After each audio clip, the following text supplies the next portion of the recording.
শুভ সন্ধ্যা সবাইকে। সবাই কেমন আছেন? আজকে আমি গাজরের হালুয়া তৈরি করব। তার জন্য এখানে আমি গাজর ধুয়ে কেটে নিয়েছি। গাজরগুলো আমি সিদ্ধতে দিয়ে দেব। এবার কড়াতে গাজরগুলো দিয়ে পানি দিয়ে সিদ্ধ হওয়ার জন্য ঢাকা দিয়ে ঢেকে দেব।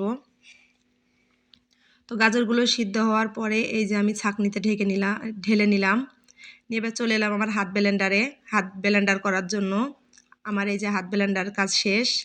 আমি এবার চুলার ওপরে কড়াই বসিয়ে দিলাম। দিয়ে এখানে হাত ব্লেন্ডার করা গাজরগুলো ঢেলে দিলাম।